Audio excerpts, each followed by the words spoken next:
Jadal Al-Quran. A.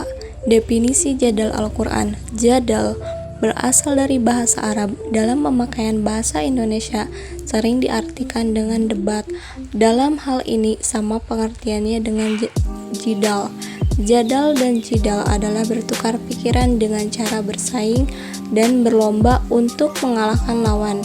Pengertian ini berasal dari kata-kata jadal tu al-babla, yakni abakamtu babalabu, aku kokohkan jalinan tali itu. Mengingat kedua belah pihak yang berdebat itu mengokohkan pendapat masing-masing dan berusaha menjatuhkan lawan dari pendirian yang dipegangnya.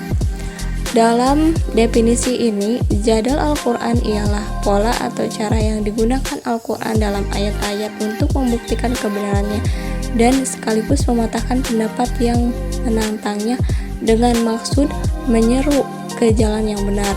Dan pula Allah menyatakan dalam Al-Quran bahwa jadal atau berdebat merupakan salah satu tabiat manusia, dan manusia adalah makhluk yang paling banyak debatnya. Quran Surat Al-Kahfi ayat 18-54, yakni paling banyak bermusuhan dan bersaing. Rasulullah juga diperintahkan agar berdebat dengan kaum musyrik dengan cara yang baik yang dapat meredakan keberingasan mereka. Maka jelaslah bahwa jadal adalah jalan untuk menemukan kebenaran pada perkara-perkara yang bersifat masih dipertentangkan sebelum betul-betul jelas bagi para penjadal dari kitab suci. Jika telah jelas bukti dari kitab suci untuk perkara-perkara yang dipertentangkan, maka tidaklah layak untuk diperdebatkan lagi.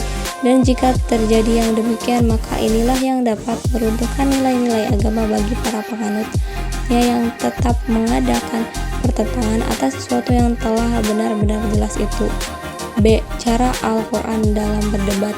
Metode jadal dalam Al-Quran tidak memakai cara yang telah dipertahankan oleh para ahli kalam yang menggunakan metode jadal yang memerlukan adanya mukadimah, premis, dan natijah konklusi. Misalnya cara beristidlal inferensi dengan sesuatu yang sifat kuli universal terhadap juzi parsial dan kias syumul, atau mengambil dalil dengan istilah suatu juzi terhadap yang lain dalam kias tamsil, dan atau beristidlal dengan juzi terhadap kuli dalam kias istiqra.